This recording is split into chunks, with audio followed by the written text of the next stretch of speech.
Hello dear friend, मैं आशुतोष आपके अपने यूट्यूब चैनल है किसी में आप सभी का स्वागत करता हूं। दोस्तों, इसके पहले हम लोगों ने पढ़ा था मानसिक मंदता की रोकथाम। ठीक है दोस्तों, अब आज हम लोग पढ़ेंगे मानसिक मंदबुद्धि बालकों की समस्याएं एवं उनका विभेदन व जांच। ठीक है दोस्तों, तो चलिए शुरू करते हैं। ज़्यादा देर न करते हुए जानते हैं मानसिक मंदता जो मानसिक मंद बालक होते हैं, मानसिक मंदबुद्धि बालक होते हैं, उनकी समस्याओं के बारे में, उनकी समस्याएं क्या क्या होती हैं। ठीक है, और उनकी समस्याओं की जांच और उसका निदान कैसे किया जाए। ठीक है दोस्तों, चलिए जानते हैं फिर। मानसिक मंदबुद्धि वाले बालकों की बुद्धिलब्धि सामान्य बालकों की तुलना में कम होती है। ठीक है दोस्तों, जो मानसिक मंदबुद्धि वाले बालक होते हैं उनकी बुद्धिलब्धि जो होती है सामान्य बालक की तुलना में, सामान्य बालक मतलब जैसे हम और आप, ठीक है, क्या नाम है, सामान्य बालकों की तुलना में कम होती है। तथा इस प्रकार के बालकों में सामाजिक कौशल, अकादमिक कौशल तथा व्यवहार कौशल का अभाव होता है। ठीक है दोस्तों, इन बालकों में कई समस्यात्मक व्यवहार भी होते हैं। इन कमियों के कारण मानसिक मंद बालकों को अपने जीवन में निम्नलिखित समस्याओं का सामना करना पड़ता है। जैसे दोस्तों, अब हम जानते हैं मानसिक मंद बुद्धि बालकों की समस्याओं का सामना करना पड़ता है। ठीक है, जैसे संप्रेषण की समस्या। ठीक है दोस्तों, जैसे संप्रेषण की समस्या, भावात्मक समस्या, सामाजिक समस्या, मानसिक समस्या, शैक्षणिक समस्या, शारीरिक समस्या और व्यवसायिक समस्या। ठीक है दोस्तों, अब हम लोग संप्रेषण की समस्या के बारे में विस्तार से जानेंगे। ठीक है दोस्तों, कि संप्रेषण की समस्या, संप्रेषण को इंग्लिश में दोस्तों क्या कहते हैं, कम्युनिकेशन कहते हैं। क्या कहते हैं, कम्युनिकेशन प्रॉब्लम। संप्रेषण की समस्या को इंग्लिश में क्या कहते हैं दोस्तों, कम्युनिकेशन प्रॉब्लम। ठीक है दोस्तों, अब हम लोग संप्रेषण की समस्या के बारे में विस्तृत जानकारी एकत्रित करते हैं और आप लोग जानें। ठीक है, तो मानसिक मंद बालकों में यह समस्या जो मानसिक मंदबुद्धि बालकों में यह सबसे प्रमुख समस्या होती है, संप्रेषण की समस्या। ठीक है दोस्तों, हम थोड़ा इसको हाईलाइट कर देते हैं जिससे कि आप लोगों को पता चल सके कि हम लोग पढ़ क्या रहे हैं, नहीं तो पता नहीं चलेगा। देखिए, मानसिक मंदबुद्धि बालकों में यह सबसे प्रमुख समस्या होती है। कौन समस्या, संप्रेषण की समस्या। ठीक है, जिसके कारण वे अपने आप को अभिव्यक्त नहीं कर पाते हैं। संप्रेषण मतलब होता है बोलना, यानी अपनी भाषा को अभिव्यक्त करना किसी के सामने। ठीक है, तो अब दूसरा पॉइंट क्या है दोस्तों, बोलने एवं लिखने में असमर्थ होने के कारण, बोलने एवं लिखने में असमर्थ होने के कारण दूसरे से संवाद स्थापित करने में, मतलब एक दूसरे के सामने अपनी भाषा को अभिव्यक्त करने में, संवाद स्थापित करने में परेशानी होती है। ठीक है दोस्तों, आप लोग तीसरा पॉइंट सुनिए। मानसिक मंदबुद्धि बालकों में अक्सर भाषा को ग्रहण करने एवं अभिव्यक्त करने में परेशानी होती है। ठीक है, और चौथा पॉइंट क्या है दोस्तों, संप्रेषण की समस्या में अपनी समस्याओं को दूसरे में बांट नहीं पाते हैं। कई बार वे स्वयं भी अपनी समस्या नहीं समझ पाते हैं। ठीक है दोस्तों, अब ये हमारा संप्रेषण की समस्या जो है के बारे में हम लोगों ने इम्पोर्टेंट फैक्ट को जान लिया। अब हम लोग आगे बढ़ते हैं और जानते हैं भावात्मक समस्या के बारे में। ठीक है दोस्तों, इसको थोड़ा हाईलाइट कर दें, इसको भी, नहीं तो आप लोग कहेंगे कौन सा हम पढ़ रहे हैं।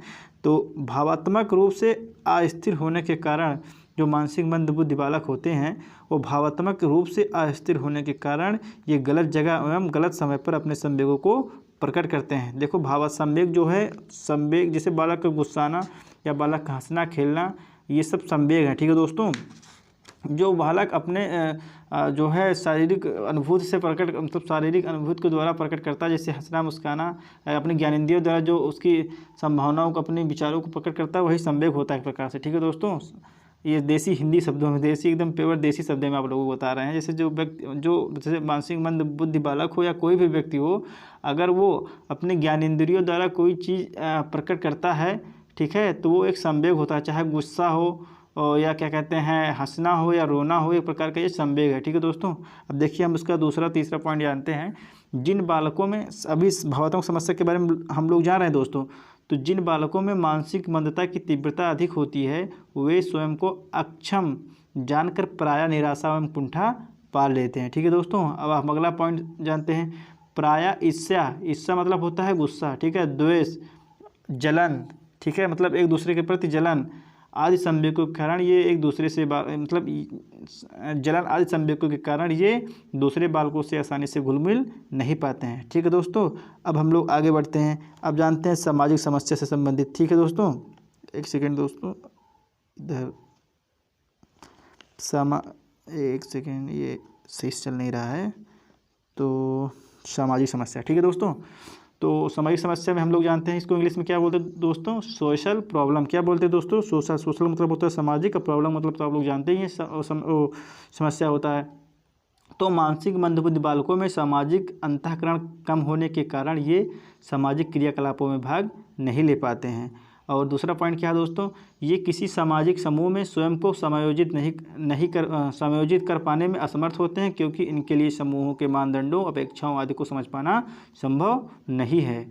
और सामाजिक मानदंडों की जानकारी का अभाव होने के कारण कई बार इनका आचरण अनैतिक होता है। ठीक है, अब देखते हैं अगला पॉइंट क्या है दोस्तों, असामाजिक तत्व इन बालकों को अनैतिक कार्यों में आसानी से अपना शिकार बना लेते हैं। ठीक, असामाजिक मतलब दोस्तों जिन लोगों को समाज से कोई मतलब नहीं था, उनको सिर्फ स्वार्थी होते हैं, उनको सिर्फ अपना काम बनना चाहिए, बाकी वो चाहे बालक मंदबुद्धि हो या सामान्य हो, उनको सिर्फ अपने काम बनाने से मतलब है। ठीक है, तो मंदबुद्धि बालक जब उनका माइंड स्तर कमज़ोर रहेगा तो वैसे भी असामाजिक जो लोग हैं तो उनका फ़ायदा उठाएंगे। इसीलिए जो लास्ट पॉइंट है उसमें कहा गया कि असामाजिक तत्व इन बालकों को अनैतिक कार्यों में आसानी से अपना शिकार बना लेते हैं। नैतिक कार्य तो करवाएंगे नहीं दोस्तों। ठीक है, तो अब हम लोग आगे बढ़ते हैं और देखते हैं मानसिक समस्या। जो मानसिक मंद बुद्धि बालक होते हैं उनमें मानसिक समस्या किन प्रकार की होती है। देखो अब हम इसको पढ़ना शुरू कर दिए। ठीक है दोस्तों, ये वाला। ठीक, तो देखिए निम्न बुद्धि लब्धि होने के कारण ये अपनी आयु के अनुसार मतलब अपने आयु के अन्य बालकों की तुलना में बहुत निम्न स्तरीय कक्षा में होते हैं। ठीक है दोस्तों, और कक्षा के सामान्य पाठ्यक्रम से लाभान्वित नहीं हो पाते। इसके लिए इन्हें विशेष पाठ्यक्रम एवं विशेष शिक्षण की आवश्यकता होती है। ठीक है दोस्तों, जो मानसिक मंद बुद्धि बालक होते हैं, जो उनकी मानसिक समस्याएं होती हैं, ठीक है, कक्षा की समान गतिविधियों में ऐसे बालक भाग नहीं ले पाते हैं, क्योंकि अन्य बालक इन्हें अपने साथ सहयोगी नहीं बनाना चाहते हैं। ठीक है दोस्तों, तो हम लोग अब आगे बढ़ते हैं। शैक्षणिक समस्या जो पाँचवीं पॉइंट है दोस्तों, पाँचवा पॉइंट है, क्या है, शैक्षणिक समस्या। क्या है दोस्तों, शैक्षणिक समस्या। तो इसको इंग्लिश में दोस्तों क्या बोलते हैं, एजुकेशनल प्रॉब्लम। एजुकेशनल का मतलब शैक्षणिक और प्रॉब्लम का मतलब दोस्तों समस्या। ठीक है, तो मंदबुद्धि बालकों की याददाश्त निम्न होने के कारण ये शैक्षणिक क्रियाकलापों में साधारण शब्दों का भी समायोजन नहीं कर पाते हैं। ठीक है, और मानसिक मंद बालकों में बुद्धिलब्धि निम्न होने के कारण वे शैक्षणिक गतिविधियों में अव्वल नहीं होते हैं। इसका शैक्षणिक स्तर आयु के अनुरूप बहुत कम होता है। ठीक है दोस्तों, अब जिन बालकों में मानसिक मंदता का स्वर तीव्र होता है, माय डियर फ्रेंड, जिन बालकों में मानसिक मंदता का स्वर तीव्र होता है वे विद्यालय में 3-4 कक्षा तक ही पढ़ पाते हैं। कुछ अन्य तो विद्यालय जा ही नहीं पाते हैं। ठीक है दोस्तों, अब हम लोग छठे पॉइंट पे, तो छठा जो क्या है, छठा हमारा क्या है, शारीरिक समस्या। मतलब मानसिक मंद जो बालक होते हैं इनकी शारीरिक समस्या क्या क्या होती है जानते हैं हम आगे।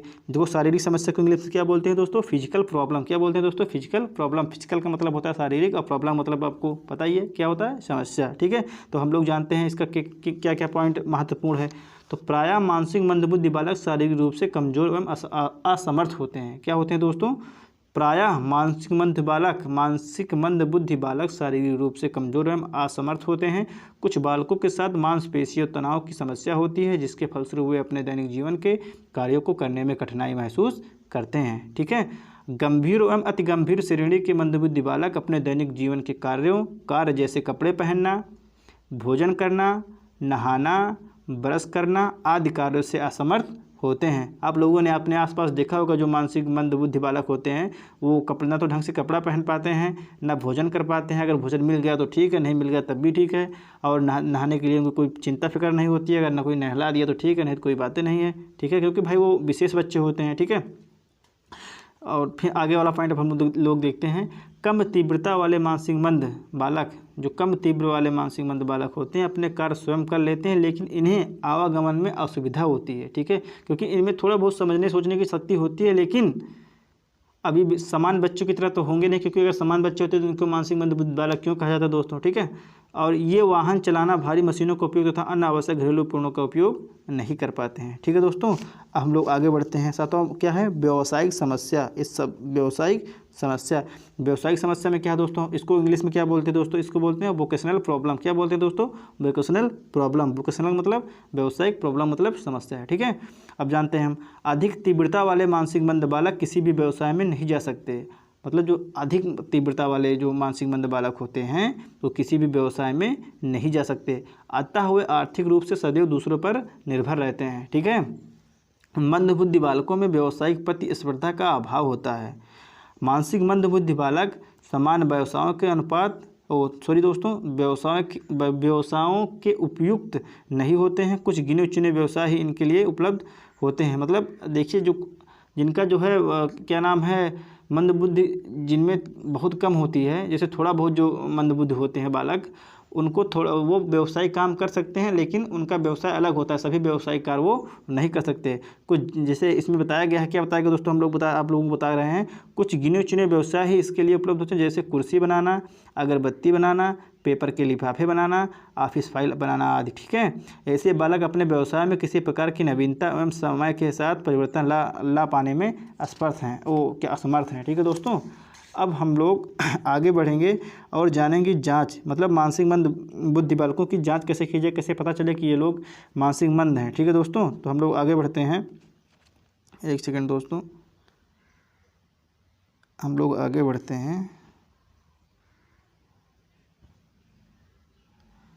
जांच को इंग्लिश में क्या बोलते हैं दोस्तों? स्क्रीनिंग बोलते हैं। क्या बोलते हैं दोस्तों? स्क्रीनिंग बोलते हैं। एक सेकंड दोस्तों, फुल स्क्रीन कर लें इसको। क्या बोलते हैं दोस्तों? स्क्रीनिंग बोलते हैं। ठीक है। तो स्क्रीनिंग बोलते हैं दोस्तों। और फ़ोन आ रहा है इसमें, इसको काट दे रहे हैं हम दोस्त। ठीक है। अब पहले इसको हम पढ़ लेंगे, फिर फ़ोन तो आता जाता रहेगा। ठीक है। ये हमारे मित्र का फ़ोन आ रहा है, लेकिन इसको हम काट दे रहे हैं। तो अब हम जानते हैं स्क्रीनिंग क्या होती है। स्क्रीनिंग को इंग्लिश और हिंदी में क्या बोलते हैं दोस्तों? जांच के द्वारा उन बच्चों की पहचान की जाती है जिनमें विकलांगता की संभावना होती है। यह वह प्रविधि है जिसमें ऐसे बच्चों की पहचान की जाती है जिनमें बालकों के निदान हेतु अतिरिक्त जांच की आवश्यकता होती है। ठीक है। परंतु इसके द्वारा किसी व्यक्ति को विकलांग साबित नहीं किया जा सकता है। यह सिर्फ बड़ी संख्या से विकलांगता की संभावना वाली छोटी संख्या को पहचान कराती है, जो स्क्रीनिंग होती है। ठीक है दोस्तों। एक मंदबुद्धि बालक के विकासात्मक स्तर का शीघ्र पता लगाना बहुत ही आवश्यक है। इसके अनेक लाभ होते हैं। ठीक है। इसके अनेक लाभ होते हैं। इस पता लगाने की प्रक्रिया को जांच कहते हैं। इसी पता लगाने की प्रक्रिया क्या कहते हैं दोस्तों? जांच कहते हैं। समस्या को शीघ्र पहचान होने से विकासशील अवस्था में उसका निदान और उपचार किया जा सकता है। ठीक है दोस्तों। और जांच की जो प्रक्रिया होती है, जांच की प्रक्रिया के द्वारा पूर्ण रूप से यह नहीं कहा जा सकता है कि यह विकलांग है। ठीक है। परंतु यह आकलन के लिए सहायक भूमिका निभाता है। अतः कहा जा सकता है दोस्तों कि व्यक्ति में विकलांगता की संभावना को स्क्रीनिंग द्वारा व्यक्त किया जा सकता है। हम एक क्या नाम है बिलियंट पी महोदय के अनुसार जानते हैं इन्होंने कौन सी परिभाषा दी है जांच स्क्रीनिंग की। इन्होंने कहा है कि स्क्रीनिंग एक समग्र जनसंख्या में उन व्यक्तियों की पहचान करती है जिनको विकासात्मक अवस्था में हस्तक्षेप से लाभ प्राप्त हो सकता है। ठीक है दोस्तों। इन्होंने 2 चरण दिए। क्या दिए हैं दोस्तों? अब हम इन्होंने कितने चरण दिए हैं दोस्तों? देखिए आप लोग, इन्होंने 2 चरण दिए हैं। ठीक है। इन्होंने 2 चरण दिए हैं। ठीक है। और दोनों चरण क्या है? तत्कालिक पहला जो है तत्कालीन स्क्रीनिंग, पहला क्या है? तत्कालीन स्क्रीनिंग, और दूसरा अग्रिम स्क्रीनिंग। ठीक है दोस्तों। तो हम तत्कालिक स्क्रीनिंग को इंग्लिश में क्या बोलते हैं? Immediate screening. और अग्रिम स्क्रीनिंग को क्या बोलते हैं इंग्लिश में दोस्तों? Advance screening. तो सबसे पहले हम लोग तत्कालिक स्क्रीनिंग के बारे में थोड़ा जान लेते हैं। ठीक है। हम लोग तत्कालीन स्क्रीनिंग के बारे में थोड़ा जान लेते हैं। यह एक सेकंड इसको हाईलाइट करते हैं दोस्तों, कम से कम ये तो पता चले कि आप लोग पढ़ कौन सी हेडिंग रहे हैं। तत्कालीन स्क्रीनिंग हम लोग पढ़ने वाले हैं। चलिए शुरू करते हैं। यह एक विशाल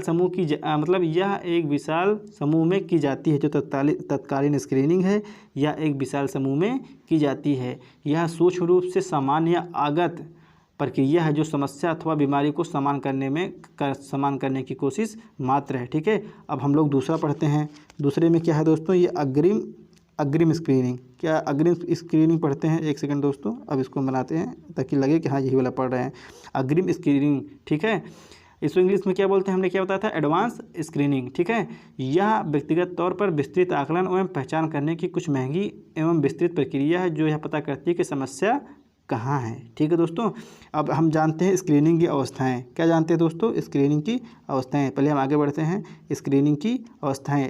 स्क्रीनिंग की अवस्थाओं को पता लगाने के लिए जांच की बहुत बड़ी संख्या में व्यक्तियों में संभावित विकलांगता को सीमित समय में पहचानने में मदद करती है। जो स्क्रीनिंग की अवस्था होती है, जांच की बहुत बड़ी संख्या में व्यक्तियों में संभावित विकलांगता को सीमित समय में पहचानने में मदद करती है। इसकी निम्नलिखित अवस्थाएं होती हैं। पहली अवस्था क्या है? जांच। सबसे पहले हम लोग क्या करेंगे? जांच, फिर पहचान होगी, फिर आकलन होगा। आकलन है तो क्या बनाएंगे हम लोग? योजना बनाएंगे, फिर उसका निदान करेंगे, फिर जो है व्यक्ति को तब जाके व्यक्ति को विकलांग घोषित करेंगे। ठीक है दोस्तों, पहले जांच करेंगे, फिर पहचान करेंगे, फिर उसका आकलन है तो योजना बनाएंगे, फिर उसका निदान करेंगे। अगर निदान हो जाता तो ठीक, नहीं हो जाता तो हम लोग विकलांग उस व्यक्ति को या उस बालक को विकलांग तब जाके कहीं घोषित करेंगे। ये दोस्तों इसकी अवस्था पेपर में आ सकता है, बहुत ही इंपॉर्टेंट है दोस्तों।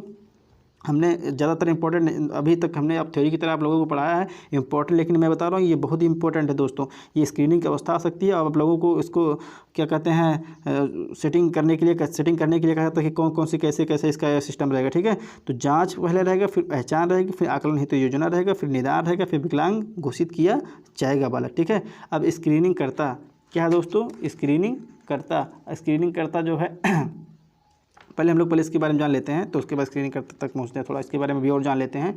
जांच पहचान आकलन है तो योजना निदान विकलांगता घोषित करना। ठीक है, स्क्रीनिंग के लिए 3 महत्वपूर्ण आवश्यकताएं होती हैं। स्क्रीनिंग के लिए 3 महत्वपूर्ण आवश्यकताएं होती हैं, जिसके लिए सबसे पहले योजना बनानी पड़ती है जो निम्नलिखित है। पहले कौन सी योजना होती है? जो स्क्रीनिंग करता। अब क्या है? स्क्रीनिंग करता। ठीक है दोस्तों, स्क्रीनिंग करता। और दूसरा क्या है? स्क्रीनिंग एवं सर्वेक्षण। ठीक है दोस्तों, स्क्रीनिंग कर्ता के बारे में हम लोग जानते हैं कि स्क्रीनिंग कर्ता से संबंधित कुछ जानकारी आप लोगों को हम देते हैं। ठीक है दोस्तों, स्क्रीनिंग कर्ता में क्या है? स्क्रीनिंग कर्ता विभिन्न प्रकार की होती है, विभिन्न क्षेत्रों में संबंधित विशेषज्ञ स्क्रीनिंग करते हैं। ठीक है दोस्तों, इसके लिए निम्नलिखित विशेषज्ञ कार्य करते हैं।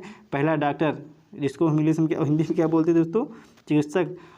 सॉरी, मैं क्षमा चाहता हूँ दोस्तों, दरअसल मेरी स्पीड ही इतनी तेज़ है, मैं घर में भी बोलता हूँ तो लोग मुझे डांटते हैं कि आप इतनी तेज़ मत बोला करो, लेकिन हमारी बचपन से ये आदत है कि थोड़ा फास्ट बोलने की आदत है। ठीक है दोस्तों, कोशिश करेंगे धीरे धीरे हम स्लो बोलें, लेकिन मैं स्लो बोलने की कोशिश करता हूं दोस्तों, लेकिन फिर कंटिन्यू बोलते बोलते फिर हमारी वही स्पीड हो जाती है। ठीक है दोस्तों, जो यूट्यूब ऐसा फंक्शन देता है, अगर आप लोगों को हमारी स्पीड तेज़ ये समझ में आ रहा हो कि तेज़ हम बोल रहे हैं तो आप लोग उसको स्लो कर लीजिएगा। ठीक है, थोड़ा तो चलिए शुरू करते हैं। कोशिश कर रहे हैं कि थोड़ा स्लो बोलें। ठीक है, तो जो चिकित्सक होता है, पहला क्या? चिकित्सक, doctor, nursing staff, laboratory staff, बाल रोग विशेषज्ञ। ठीक है, स्क्रीनिंग करते हैं। ठीक है, अब इसको मनोवैज्ञानिक विशेषज्ञ भी स्क्रीनिंग करते हैं। ठीक है दोस्तों, और क्या नाम है? शैक्षणिक जैसे विशेष शिक्षा विशेषज्ञ होते हैं जो वो भी स्क्रीनिंग कर सकते हैं। ठीक है, और क्या नाम है? स्क्रीनिंग का स्थान, स्क्रीनिंग ग्रामीण एवं शहरी समुदाय में से सुविधा एवं उपलब्धता के आधार पर कहीं भी किया जा सकता है। ठीक है, या निम्नलिखित स्थानों पर किया जा सकता है: चिकित्सालय, प्रयोगशाला, विद्यालय, आंगनबाड़ी केंद्र, कैंप, बच्चों का घर आदि। ठीक है दोस्तों, अब हम लोग स्क्रीनिंग एवं सर्वेक्षण के बारे में थोड़ा जानकारी ले लेते हैं। स्क्रीनिंग एवं सर्वेक्षण। ठीक है, स्क्रीनिंग एवं सर्वेक्षण में क्या है दोस्तों कि स्क्रीनिंग को सर्वेक्षण से अलग करना एक अत्यंत कठिन कार्य है। स्क्रीनिंग को सर्वेक्षण से अलग करना एक अत्यंत कठिन कार्य है, अतः ये आपस में जुड़े हैं। क्या है दोस्तों? ये आपस में जुड़े हैं। इनका मुख्य उद्देश्य शरीर संरचना एवं क्रिया का पता करना जो अक्षमता या विकलांगता को बढ़ा सकती है। इसकी पहचान चयनित मापक या परीक्षण के द्वारा की जा सकती है। ठीक है दोस्तों, अब हम लोग जानेंगे स्क्रीनिंग के गुण। क्या जानेंगे दोस्तों? स्क्रीनिंग के गुण, ये वाला स्क्रीनिंग के गुण। तो स्क्रीनिंग वह प्रक्रिया है जिसके माध्यम से विशेष बच्चे की जांच की जाती है, अतः एक अच्छी स्क्रीनिंग वह होगी जिसमें निम्नलिखित गुण होंगे। पहला गुण दोस्तों क्या होगा? स्वीकार, और दूसरा विशिष्ट, तीसरा संवेदनशील, और चौथा कम लागत वाली। ठीक है दोस्तों, आप लोग इम्पॉर्टेंट जो फैक्ट है, जो इम्पॉर्टेंट पॉइंट है, आप लोग उसको नोट कर लीजिए। अगर हम इस तरह लिख के अगर PDF बनाएंगे दोस्तों तो बहुत टाइम मेरा भी वेस्ट होगा और आप लोगों का वेस्ट होगा। आप लोग सुनिए, आप लोग किताब से पढ़िए, समझिए। ठीक है दोस्तों, मेरे द्वारा भी बताया कि कुछ जो भी सहयोग आप लोगों के लिए हो पाता है हम कर रहे हैं। ठीक है दोस्तों, जो अब हम लोग जानते हैं स्क्रीनिंग की विधियाँ। ठीक है दोस्तों, स्क्रीनिंग की विधियाँ। तो स्क्रीनिंग की कौन कौन सी विधियाँ दोस्तों? अनौपचारिक या प्राकृतिक विधि, और प्रश्नावली जांच विधि, सामूहिक जांच विधि। तो सबसे पहले हम लोग जानते हैं कि अनौपचारिक या प्राकृतिक विधि। ठीक है दोस्तों, इसको थोड़ा हाईलाइट कर लें जिससे कि आप लोगों को समझने में आसानी हो कि हम लोग पढ़ क्या रहे हैं। अनौपचारिक या प्राकृतिक विधि। ठीक है दोस्तों, तो इसमें अभिभावक द्वारा साक्षात्कार प्रश्नों का उत्तर एवं बच्चों के विकास संबंधी सूचनाओं की खोज की सुविधा होती है। किसमें होती है? अनौपचारिक या प्राकृतिक विधि में। क्या होता है दोस्तों? इसमें अभिभावक द्वारा साक्षात्कार प्रश्नों का उत्तर एवं बच्चों के विकास संबंधी सूचनाओं की खोज की सुविधा होती है। ठीक है, कभी कभी समस्या की पहचान माता पिता अथवा संबंधियों के द्वारा चिकित्सक, अध्यापक, सामाजिक कार्यकर्ताओं के द्वारा या दूसरे बड़े बुजुर्गों द्वारा की जाती है। यह प्राकृतिक अनौपचारिक प्रक्रिया है। ठीक है। अब दूसरा क्या है दोस्तों, प्रश्नावली जांच विधि। प्रश्नावली जांच विधि, ठीक है दोस्तों। इसमें क्या होता है, विशेषज्ञ सावधानीपूर्ण क्रियाओं को छांटता है, प्रश्न एवं कार्य को छांटता है तथा बच्चों की क्षमताओं की सूचनाओं क्रमबद्ध रूप से एकत्र करता है। इसमें माता पिता से प्रश्नावली द्वारा रिपोर्ट प्राप्त की जाती है। ठीक है। ऐसी जांच सूची का प्रयोग किया जाता है जो बच्चे के विकास एवं व्यवहार को बताती है। इसमें सूची को माता पिता के पास डाक द्वारा भी भेज दिया जाता है।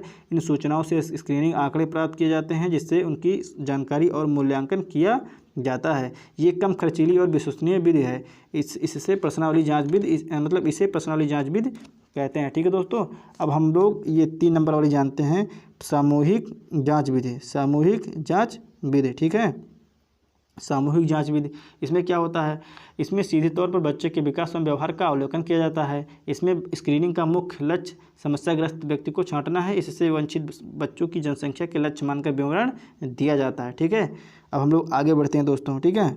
आगे क्या है, स्क्रीनिंग के लाभ। हम जानते हैं स्क्रीनिंग के लाभ। स्क्रीनिंग के कौन कौन से लाभ हैं, ठीक है दोस्तों। इसको थोड़ा हम हाईलाइट कर लेते हैं जिससे पता चले हम लोग क्या पढ़ रहे हैं। बार बार हम बता रहे हैं आप लोगों को ये स्क्रीनिंग के लाभ। स्क्रीनिंग के लाभ किस प्रकार है दोस्तों।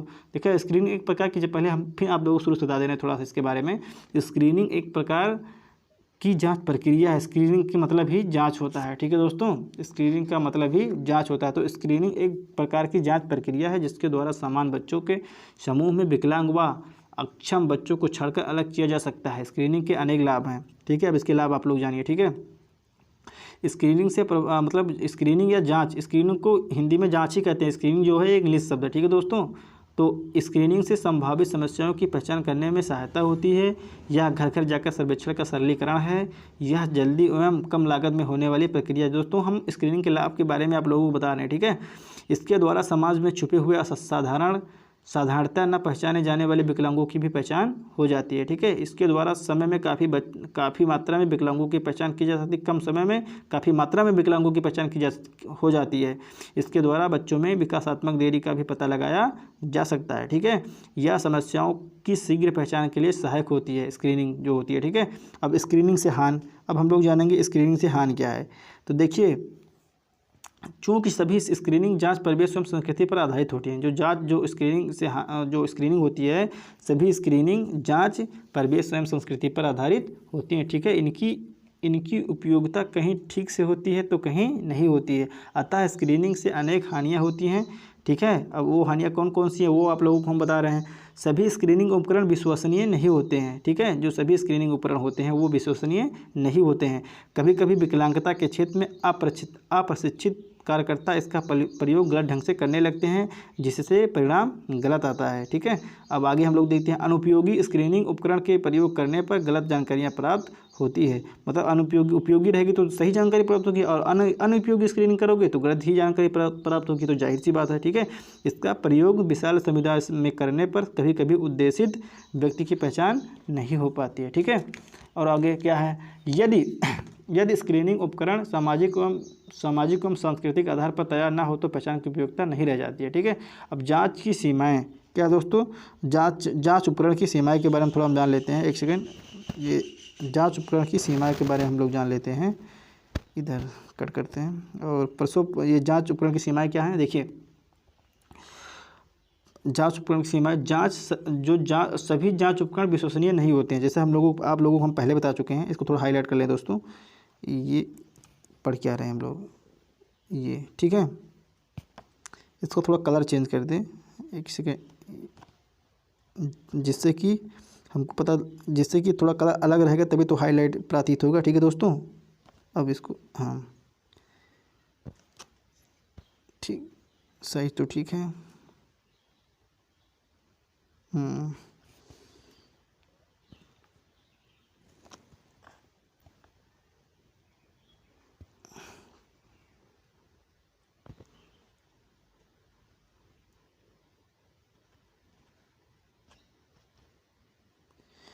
अभी पीछे क्यों नहीं जा रहा है।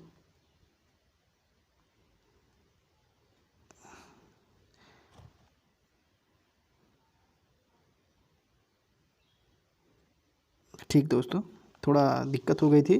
ठीक है, अब सही हो गया ये। एक सेकेंड, ये अब थोड़ा सही हो गया है। देखिए, जांच उपकरण की सीमाएं, हम इसको पढ़ रहे हैं। ठीक है, अब इसमें क्या है, जांच उपकरण की सीमाएं में देखिए, सभी जांच उपकरण विश्वसनीय नहीं होते हैं। कई बार इस प्रक्रिया में गलत सूचनाएं सम्मिलित होती हैं। यदि उपकरण विश्वसनीय नहीं है तो जांच गलत व्यक्ति को भी समाहित कर सकती है। ठीक है, ये चीज़ हम लोग जान चुके हैं। ठीक है, अब इसमें क्या है कि इसकी जो प्रसव पूर्व की निर्धारण विधियां हैं, प्रसव पूर्व की निर्धारण विधियां, इसको हम छोड़ते हैं। इसको, इस जांच उपकरण की सीमाओं के बारे में थोड़ा हम लोग पढ़ ही चुके हैं ऊपर। अब ये आता है हम लोगों का प्रसव पूर्व की निर्धारण विधियां। ठीक है, तो स्क्रीनिंग का कार्य दशाओं एवं बीमारियों का प्रारंभिक अवस्था में शीघ्र पता लगाना होता है। जिन स्थितियों में बीमारी का उपचार उपलब्ध नहीं होता है वहाँ पर इसका प्रयोग बिल्कुल अव्यवहारिक होता है। इस प्रकार को कई चरणों में विभक्त करते हैं जो निम्न अनुसार है। ठीक है, पहला क्या है दोस्तों, क्या है दोस्तों, पहला जो है प्रसव पूर्व की निर्धारण विधियाँ, प्रसव पूर्व की निर्धारण विधियाँ। ठीक है, तो इसमें क्या होता है दोस्तों, तो प्रसव से पूर्व बच्चों की स्थिति, समस्या, असमानता इत्यादि की जानकारी प्राप्त करने के लिए चिकित्सा विज्ञान ने अनेक प्रकार की जांच का आविष्कार किया है। ठीक है, इन जांचों के द्वारा बच्चों की वास्तविक स्थिति का पता लगाया जा सकता है। वर्तमान में निम्नलिखित पांच प्रक्रियाओं का बहुत तेज़ी से उपयोग किया जाता है। वो प्रक्रियाएँ क्या है दोस्तों, ये है माँ की रक्त की जाँच। क्या है दोस्तों, माँ के रक्त की जाँच, अनुवांशिकीय, ठीक है, और अल्ट्रासोनोग्राफी, अमीनोसेंटेसिस, फीटोस्कोपी, कोरियोनिक विलियम सैम्पलिंग। ठीक है दोस्तों, तो हम देखिए, इसको तो हम लोग जान ही चुके हैं। इसको हम, इसके अंदर क्या क्या है इसके बारे में थोड़ा हम जान लेते हैं दोस्तों। अब देखिए, इसको थोड़ा बैक करें।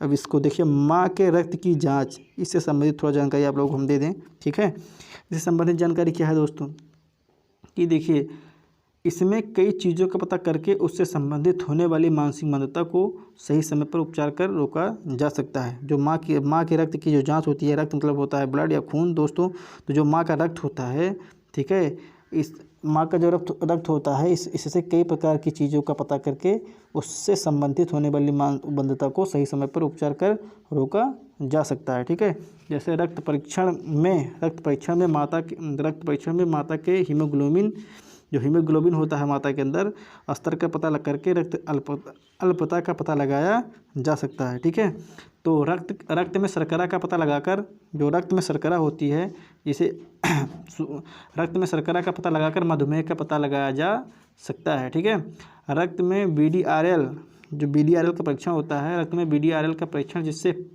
सिफिलिस का पता चलता है, उसको भी पता किया जा सकता है। ठीक है, अब रक्त समूह का पता करके, जो रक्त समूह होता है, पता करके RH विसंगति का पता चल सकता है। रक्त में एंटीबॉडी की मात्रा का पता करके प्रतिरोधक क्षमता का पता कर सकते हैं। ठीक है, अल्फा फीटोप्रोटीन परीक्षण के द्वारा भ्रूण में न्यूरल ट्यूब दोष का पता कर सकते हैं। दोस्तों देखिए आप लोग, माँ की रक्त की जाँच करने से हमें क्या क्या पता चल सकता है। अब हम लोग आगे बढ़ते हैं। ठीक है, हम लोग आगे बढ़ते हैं। अब दूसरा क्या है दोस्तों, अनुवांशिकीय। अब अनुवांशिकीय द्वारा हम लोग क्या कर सकते हैं, देखो, अनुवांशिकीय द्वारा पारिवारिक इतिहास का पता लगाकर परामर्श, इसको हाईलाइट कर दें, ये अनुवांशिकीय चल रहे हैं हम लोग पढ़ने। ठीक है, अनुवांशिकीय में क्या है, पारिवारिक इतिहास का पता लगाकर परामर्श द्वारा उसमें अनुवांशिकीय विकलांगता को रोकने की प्रक्रिया अपनाई जा सकती है। ठीक है, इसके लिए हाँ, तो दोस्तों अब हम जानते हैं अल्ट्रासोनोग्राफी के बारे में। ठीक है दोस्तों, अल्ट्रासोनोग्राफी क्या होती है, तो कई प्रकार के भ्रूण संबंधी, एक सेकंड दोस्तों, इसको हाईलाइट कर लें, इसको हाईलाइट कर दें ताकि लगे कि हाँ हम लोग यही पढ़ रहे हैं। ठीक है, अल्ट्रासोनोग्राफी। ठीक है, तो इसके बारे में थोड़ा हम जानते हैं क्या होता है। इसमें भ्रूण संबंधी गड़बड़ियाँ जिससे कि बाद में मानसिक मंदता होती है की पहचान की जाती है। ठीक है, गर्भावस्था की दूसरे माह में अल्ट्रासाउंड तकनीक द्वारा की जा सकती है, जैसे न्यूरल नली की गड़बड़ी, जल शीर्षता या लघु शीर्षता। ठीक है, हाइड्रोसेफली, ठीक है, क्रेटिनिज्म इत्यादि। हाइड्रोसेफली वाले वाला कैसे है, तो दोस्तों इसके बारे में, जैसे कि जो बीमारियां हैं इसके संबंधित जो है हम वीडियो अलग से बनाएंगे। ठीक है, कि जैसे कि आप लोगों को बच्चों की पहचान हो सके कि हाइड्रोसेफली वाला कैसे होते हैं। ठीक है, तो अब ये ख़त्म हो गया इंपॉर्टेंट फैक्ट, इसके बारे में जान चुके अल्ट्रासोनोग्राफी के बारे में। अब हम लोग जानते हैं अमीनो सिंथेसिस के बारे में, इसको हम लोग हाईलाइट करते हैं, अमीनो सिंथेसिस। ठीक है, तो इस विधि में अमीनियोटिक द्रव्य को निकालकर इसकी जांच की जाती है। ठीक है, जिससे गुणसूत्रीय गड़बड़ियों, उपापचयी गड़बड़ियों, न्यूरल नली की गड़बड़ियों एवं RH असमानता का पता चलता है। गर्भावस्था के प्रारंभिक चरण में इस विधि द्वारा उपरोक्त गड़बड़ियों को पता लगाते हैं। ठीक है, तथा स्थिति असमान होने पर या तथा असमान स्थिति में माय डियर फ्रेंड माता को गर्भपात कराने की सलाह दी जाती है। ठीक है, माता को गर्भपात कराने की सलाह दी जाती है। तो और क्या है इसमें नीचे या वाला देखें, फोटोस्कोपी, इसको ज़रा हाईलाइट करो दोस्तों। दोस्तों क्या हाईलाइट करें, मैं खुद हाईलाइट करूँगा। दोस्त कहाँ से, my dear friend, my dear friend, my dear दोस्त, माय डियर यार, आप लोग कहाँ से इसमें आगे हाईलाइट करेंगे। हाईलाइट तो मुझे ही करना पड़ेगा। ठीक है, जिससे आप लोगों को समझने में आसानी हो कि हम लोग पढ़ कौन सा रहे हैं, नहीं तो ऐसे से हमने लिख दिया है तो आप लोग कहेंगे, कंफ्यूज हो जाएंगे। ताकि आप लोगों का फोकस इस पे बना रहे कि हम लोग कौन सी हेडिंग पढ़ रहे हैं। तो फिटोस्कोपी में क्या होता है दोस्तों, यह गर्भावस्था के दूसरे त्रिमास में किया जाता है। जो फिटोस्कोपी होता है गर्भावस्था के दूसरे त्रिमास में किया जाता है। इस विधि से कुछ शारीरिक गड़बड़ियों, उपापचयी दोषों या जैव रासायनिक असमानताओं का पता लगाया जाता है। ठीक है, और रा वाला क्या है, रा वाले में क्या, कोरियोजेनिक विलियम सैम्पलिंग। ठीक है दोस्तों, कोरियोजेनिक विलियम सैम्पलिंग। तो इसमें हम लोग जानते हैं क्या है, इसमें कैरियोनिक विधि का बायोप्सी किया जाता है, परंतु यह जांच अनुभवहीन व्यक्तियों द्वारा करने पर खतरे की बहुत अधिक संभावना रहती है। ठीक है, और उसके बाद क्या है, ये तो हो गया। अब आगे पढ़ते हैं, हम लोग आगे पढ़ते हैं, आगे क्या माजरा है। ठीक है, आगे चलिए। हाँ, प्रसव काल एवं प्रसवोपरांत विधियाँ। अब आगे क्या आ जाता है दोस्तों, प्रसव काल एवं प्रसवोपरांत विधियाँ। माय डियर फ्रेंड, जैसे कि प्रसव काल एवं प्रसवोपरांत विधियाँ के बारे में थोड़ा हम लोग आप लोगों को बता दें। प्रसव के समय अनेक प्रकार की सावधानियां बरतने की आवश्यकता होती है। जब प्रसव काल होता है, जब माँ बच्चे को जन्म देती है तो उसी को प्रसव काल बोला जाता है। तो प्रसव काल के समय अनेक प्रकार की सावधानी बरतने की आवश्यकता होती है। ठीक है, तो पहली सावधानी क्या दोस्तों, अगर स्कोर अंक, मूत्र की जांच, रक्त की जांच, क्रोमोजोम का विश्लेषण और computer tomography, electro encephalogram, ultrasonogram, magnetic resonance imaging. ठीक है, तो चलिए अब सबसे पहले जानते हैं दोस्तों। पहले इसको हाईलाइट कर दें, फिर से इसको कलर चेंज कर दें, क्योंकि ये कलर थोड़ा कम हाईलाइट हो रहा है। कलर किधर गया, ये कलर गया, इसको थोड़ा चेंज कर दें। ठीक है, कलर इसको चेंज कर दें। ठीक, अब कलर चेंज हो गया है। अब इसको हम पढ़ेंगे, अगर स्कोर क्या है, अगर स्कोर क्या है दोस्तों, जन्म के समय तुरंत जांच के लिए अपगर अंक का प्रयोग किया जाता है। ठीक है, ये दोस्तों सॉरी, ये गलती से अगर हो गया है, अगर नहीं होगा दोस्तों क्या होगा, ये अपगर होगा दोस्तों, ये अपगर होगा। ठीक है, जो ये अगर है, ये ये अपगर होगा। ठीक है दोस्तों, अपगर होगा। तो इसमें क्या है दोस्तों, जन्म के समय तुरंत जांच के लिए अपगर अंक का प्रयोग किया जाता है। इसमें सामान्यता तथा असामान्यता की जांच की जाती है। अपगर नामक वैज्ञानिक ने इस जांच का पहली बार प्रयोग किया था। किस नामक वैज्ञानिक दोस्तों, अपगर नामक वैज्ञानिक ने, अकबर नामक वैज्ञानिक ने इस जांच की पहली बार प्रयोग किया था। अतः उन्हीं के नाम से इस जांच का नाम अकबर अंक, वो अपगर अंक पड़ा है दोस्तों। गलती से अकबर निकल जाता है, लेकिन अकबर नहीं है, अपगर है। ठीक है, अकबर सॉरी दोस्तों, अपगर अंक, अपगर क्या दोस्तों, अकबर अंक, सॉरी दोस्तों, अपगर अंक पड़ा। ठीक है, इससे शिशु का रंग, चिल्लाहट, हृदय की धड़कन, मांसपेशीय तनाव एवं स्पर्श की उत्तेजना इत्यादि का निर्धारण किया जाता है। ठीक है, तो हम लोग आगे बढ़ते हैं। मूत्र की जांच से क्या निष्कर्ष निकलता है, बच्चे की मूत्र की जांच कराकर उपापचयी संबंधी दोष, बच्चे के मूत्र की जांच कराकर, जो बच्चा होता है, थोड़ा हाईलाइट कर दे इसको, बच्चे की मूत्र की जांच कराकर उपापचयी संबंधी दोष जैसे मेटाकार्मेटिक, ल्यूकोडायस्ट्रोफी, फिनाइल कीटोन्यूरिया, हिमोसिस एवं ग्लाइकोटोसीमिया इत्यादि का पता लगाया जाता है। ठीक है दोस्तों, अब तीसरा क्या है, तीसरा है रक्त की जांच। रक्त की जांच। रक्त की जांच में क्या होता है, रक्त फिनाइल कीटोन्यूरिया की जैव रासायनिक जांच द्वारा रिकेटस पीलिया क्रेटिनिज्म की पहचान होती है। ठीक है, इससे अधिक उपापचयी क्रिया को भी जानकारी मिलती है। रक्त की जांच द्वारा रक्त प्रतिजन की जांच कर संक्रमण का पता लगाना लगता है या मंद बुद्धिता के पारिवारिक इतिहास में किया जाता है। रक्त की T3, T4 एवं TSH की जांच द्वारा हाइपोथायरायडिज्म, प्रोटीन आधारित आयोडीन एवं रेडियो एक्टिव आयोडीन का पता किया जाता है। और दोस्तों हम लोग आगे बढ़ते हैं, क्रोमोजोम का विश्लेषण। ठीक है, क्रोमोजोम का विश्लेषण करके Down syndrome, deletion syndrome, fragile X syndrome, Klinefelter syndrome, Turner syndrome, Prader Willi syndrome, Williams syndrome आदि का पता लगाया जाता है। ठीक है, हम लोग आगे पॉइंट में देखते हैं कि पांचवा पॉइंट क्या है, कंप्यूटर टोमोग्राफी। कंप्यूटर टोमोग्राफी में क्या होता है दोस्तों, इसको क्या बोलते हैं, सिटी स्कैन बोलते हैं। क्या बोलते हैं, सिटी स्कैन बोलते हैं।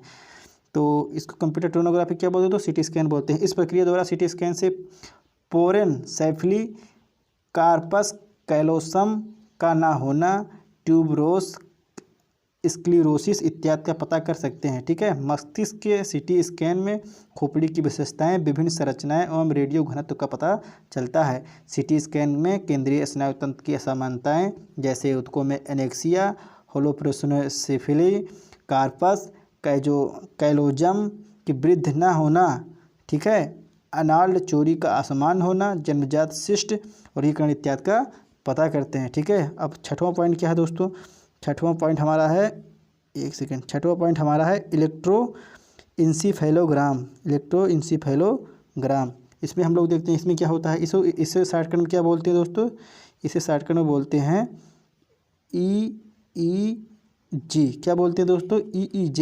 इलेक्ट्रोइंसीफेलोग्राम। ठीक है, अब दोस्त आगे बढ़ते हैं, इसके बारे में पहले थोड़ा जान लेते हैं फिर आगे बढ़ते हैं। देखिए जो EEG होता है, इसके द्वारा दौरे की संभावना एवं दौरों का पता लगाया जाता है, दौरे का पता लगाया जाता है। इसके अतिरिक्त इसके प्रयोग से मंदबुद्धिता के में ऑर्गेनिक ब्रेन लीजन, अन्य कुछ मामलों में मस्तिष्क के क्षेत्र में होने वाली समस्या एवं मस्तिष्क में होने वाले संक्रमण को भी पता चलता है, काफ़ी पता चलता है। मंदबुद्धिता एवं संबंधित स्थितियों जैसे मिर्गी एंसीफेलाइटिस, गंभीर मंदबुद्धिता, मस्तिष्कीय क्षत इत्यादि में असमान EEG आता है। ठीक है, नवजात शिशु का EEG के माध्यम से स्नायुकीय मूल्यांकन किया जाता है। यह एक सरल विधि है जिसके द्वारा नवजात शिशु में शीघ्रता से परिपक्व मस्तिष्क का अध्ययन किया जा सकता है। नींद का प्रारूप सामान्य नवजात शिशु में पूर्णतः विकसित होता है तथा ये मस्तिष्क की परिपक्वता भी बताता है। इसके अभाव में EEG असमान पाया जाता है। नवजात शिशु के द्वारा अनुभव किए गए तनाव व दबाव भी EEG में दिखाई पड़ते हैं। ठीक है, अब हम लोग आगे बढ़ते हैं सातवें पॉइंट पे। सातवां पॉइंट हमारा क्या है, जो मेन हेडिंग है सातवें, वो क्या बताती है, अल्ट्रासोनोग्राम। अब हम जानते हैं अल्ट्रासोनोग्राम क्या होता है। अल्ट्रासोनोग्राम नवजात शिशुओं के मस्तिष्क एवं खोपड़ी की हड्डियों में विसंगतियों की जांच अल्ट्रासोनोग्राम से की जाती है। अल्ट्रासोनोग्राम से क्या किया जाता है दोस्तों, नवजात शिशुओं के मस्तिष्क एवं खोपड़ी की हड्डियों में विसंगतियां जो होती हैं, विसंगतियों की जांच की जाती है। इसके अंतर्गत ध्वनि तरंग के ऊतकों के आर पार बार बार स्वचालित तरीके से निकाला जाता है, जिससे एक लगातार बिंब बनता है। यह तकनीकी बहुत सरल तरीके से बहुत ही रुग्ण नवजात शिशु या समय से पूर्व होने वाले बच्चों में की जाती है। इस तकनीक से मस्तिष्क के मध्य संरचना, मस्तिष्क में पाए जाने वाले पदार्थों तथा मस्तिष्क के अंदर कैविटी की स्थिति का पता लगाया जा सकता है। इससे शिशु के मस्तिष्क के अंदर रक्तस्राव की जांच भी की जा सकती है। ठीक है, हम लोग आठवें पॉइंट पे आते हैं। आठवें पॉइंट पे हम लोग आते हैं। ठीक है, ये है आठवां पॉइंट, आठवें मैग्नेटिक रिजोनेंस इमेजिंग। ठीक है, इसमें दोस्तों क्या होता है, इसे क्या बोलते हैं, इसे बोलते हैं हम लोग MRI। क्या बोलते हैं दोस्तों, इसे MRI। बहुत आप लोगों ने गाँव में सुना हो कि MRI करवा रहे हैं, MRI करवा लो। ठीक है, इसको क्या बोलते हैं, मैग्नेटिक रिजोनेंस इमेजिंग। ठीक है, यह मस्तिष्क की संरचना बताने की आधुनिक छाया तकनीक है। इसमें रेडियोधर्मी विकिरण से चुंबकीय क्षेत्र कंप्यूटर के आंकड़ों के साथ काम किया जाता है। वर्तमान तकनीकों में यह एक अच्छी तकनीक है। इसके अतिरिक्त कई अन्य प्रकार की जांचें भी हैं जिससे मानसिक मंदता एवं संबंधित विकलांगता का पता लगाया जा सकता है। ठीक है दोस्तों, अब देखिए ये निम्नलिखित प्रकार से हैं, जैसे कि जन्मजात शिशु की जन्म व्यवहारिक जांच होती है। इसमें क्या होता है, जन्मजात शिशु की जन्म व्यवहारिक जांच होती है। दृष्टिगत अक्षमताओं में दृष्टिगत समस्याओं की पहचान, तीक्ष्णता, फंडस की जाँच, रेटिनो से की जाती है। ठीक है। श्रवण विकलांगता की पहचान टिम्पैनोग्राम से की जाती है। ठीक है। ऊतकों की बायोप्सी द्वारा कई प्रकार की बीमारियों का पता चलता है। ठीक है दोस्तों, कई बीमारियों का सीरोलॉजिकल क्या दोस्तों, सीरोलॉजिकल एवं वायरल परीक्षण द्वारा संक्रमण का पता लगाया जाता है। खोपड़ी की एक्सरे, कैल्सिफिकेशन, बेसिलर इंप्रेशन एवं हाइड्रोसेफली की दिशा पहचानी जाती है। यूमाइनसेफलोग्राम के द्वारा हाइड्रोसेफली तथा पेरोसेफली का पता लगाने में सहायता करती है। इसके अलावा कुछ ऐसे जाने जाते हैं न्यूक्लियर मैग्नेटिक रिसोनेंस इमेजिंग, ठीक है, आदि जांचें हैं जिसके द्वारा विकलांगता का पता लगाया जा सकता है। ठीक है दोस्तों, मैं कुछ इंपॉर्टेंट फैक्ट आप लोगों को बता दूं। ठीक है, इंपॉर्टेंट फैक्ट आप लोगों को बता दूं। इम्पॉर्टेंट ठीक है, इम्पॉर्टेंट फैक्ट बता दूं आप लोगों को दोस्तों, इंपॉर्टेंट फैक्ट बता दूं दोस्तों आप लोगों को। तो इसमें क्या है कि जो कुछ जांच उपकरणों के बारे में बता दूं। क्या दोस्तों, एक सेकेंड, जांच उपकरण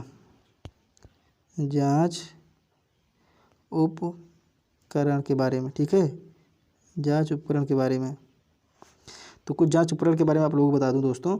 तो क्या है, कुछ भारतीय जांच उपकरण जैसे कि डेवलपमेंटल स्क्रीनिंग टेस्ट। जो डेवलपमेंटल स्क्रीनिंग टेस्ट होता है दोस्तों, वो 1 से 15 वर्ष के बच्चों पर किया जाता है। ठीक है, ये कितने समय अंतराल में होता है, 10 मिनट में होता है। ठीक है, इसके निर्माता कौन है, जे भरत राज। ठीक है, कौन है दोस्तों, जे भरत राज। आप लोग हो सकता है नोट कर लीजिएगा। ठीक है, और निर्मित वर्ष जो है ये 1978 से 1983 में। ठीक है, और जो दूसरा कौन सा है, जो गैसेल्स ड्राइंग टेस्ट। ये सब क्या है दोस्तों, जांच उपकरण है। क्या है दोस्तों, जांच उपकरण है। तो दूसरा है गैसेल्स ड्राइंग टेस्ट। ये 1 से 8 वर्ष के बच्चे होते हैं उन पर किया जाता है, जांच की जाती है इस उपकरण द्वारा। ये 15 मिनट के समय अंतराल के अंदर जांच किया जाता है। ठीक है, इसे किसने निर्माण किया था, वर्मा द्वारका कौशल ने। कब किया था दोस्तों, 1972 में। ऐसे बहुत से भारतीय जांच उपकरण हैं जिसके द्वारा जो है मानसिक मंद बच्चों का जाँच किया जाता है। ठीक है दोस्तों, तो आज का सिलेबस, आज का जो वीडियो था यहीं तक था दोस्तों, और हम लोग आगे वीडियो में कंटिन्यू मिलते रहेंगे। तो आज के लिए बस इतना ही।